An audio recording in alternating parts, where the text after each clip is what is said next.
This channel does not promote any violent, harmful, or illegal activities. All content provided by this channel is meant for an educational purpose only. RG Kar মামলায় দোষী সাব্যস্ত সঞ্জয় রায়কে আমৃত্যু কারাদণ্ডের নির্দেশ দিয়েছে শিয়ালদা আদালতের ফার্স্ট জাজ অনির্বাণ দাস। সঞ্জয়ের সর্বোচ্চ সাজার দাবিতে যখন সোচ্চার গোটা দেশ ও বাংলা, তখন নিজের পর্যবেক্ষণ স্পষ্ট করেছিলেন বিচারক।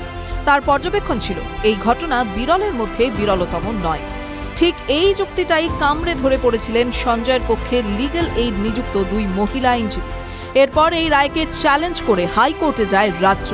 আর এরই মাঝে যশ চালান নামে এক আইনজীবী সামনে এসে বলেন তিনি সঞ্জয়ের হয়ে লড়তে চান। যশ চালানের বক্তব্য ছিল, নিম্ন আদালতের ট্রায়াল অনেক দ্রুত করা হয়েছে। এই মামলার মধ্যে ৩ জন রয়েছেন যাদের ক্রস এক্সামিনেশন করা হয়নি, তাদের নামও উল্লেখ করা হয়নি। সেই নামগুলো সামনে আসা দরকার। উল্লেখ্য, এদিনের শুনানিতে সঞ্জয় রায়ের ফাঁসি আপাতত চান না বলেই জানিয়ে দেন তিলোত্তমার বাবা মা। তারাও জানিয়ে দেন আসল অপরাধীরা সামনে আসুক, এটাই চান তারা।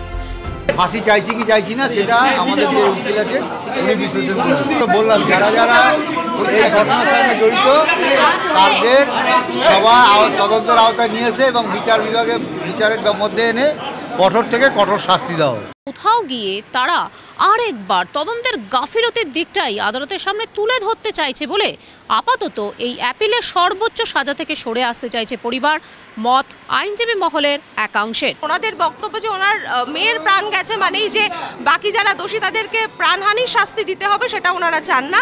ওনারা চান সর্বোচ্চ শাস্তি যেটা কোর্ট মনে করেছে দিয়েছে সেই শাস্তি যাতে কায়েম থাকে এবং বাকি যারা আছে অ্যাকিউজ যাদের চার্জশিট এখনো জমা পড়েনি সেটা যেন খুব তাড়াতাড়ি পড়ে এবং ট্রায়াল শুরু হয়।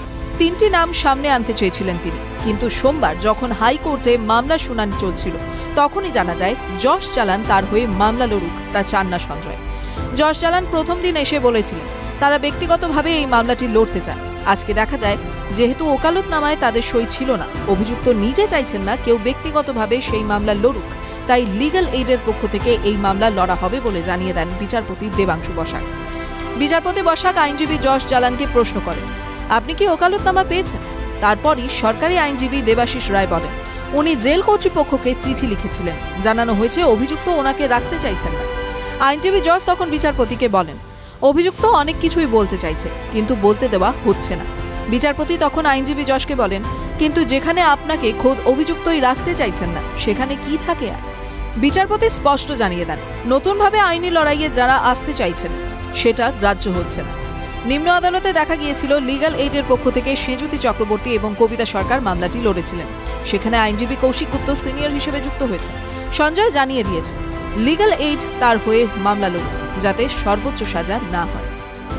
TV9 Bangla digital.